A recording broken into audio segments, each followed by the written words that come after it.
aquí la gent sap que és ecològic, que no hi ha tractament químic ni cap història, però encara i així hi ha gent que menja per la vista, o sigui, vale, que és més sa, és més bo, però si poden escollir una bleda sense forats, sempre agafen, o la gran majoria no estem conscienciats. Estem conscienciats que no hi ha químic, però visiblement encara a dia d'avui, inclús a una botiga de les nostres, hi ha gent que si agafes una que no té forat, millor que la que té forat. Y antes un tomate era un tomate, porque tenía gusto, tenía la piel era fina. Porque se recogía y se comía casi de inmediato.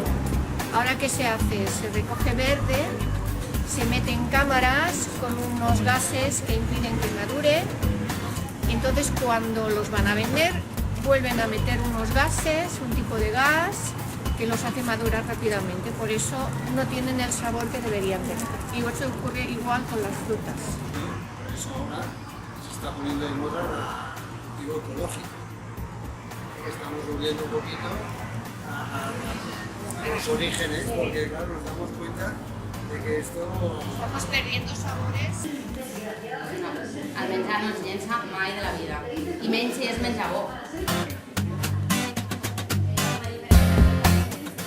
No tiran res que sigui contaminant i és molt més sa. ¿Por qué no fue un cartel o alguna cosa? Porque todos los clientes que ya venen cada día y las otras que pasan los paran y digan, ostras, aquí vengan menjar natural y pasen y ahí me escriben.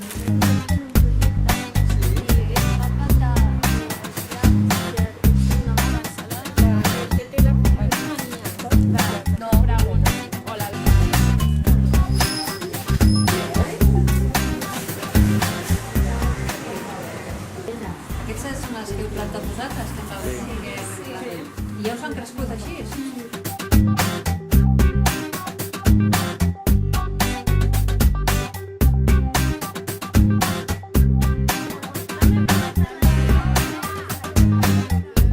Aquestes muntanyetes són els pavellons, que són les plantes. Després això és un plantador. Amb això es comença a fer un primer forat.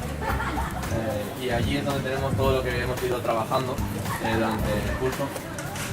Y pues hemos hecho unos puntos de libro para unos restaurantes y unos bares ecológicos.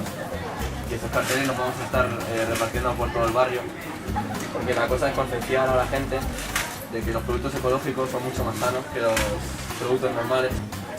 Todos tendríamos que comer sano, sobre todo frutas y verduras ecológicas.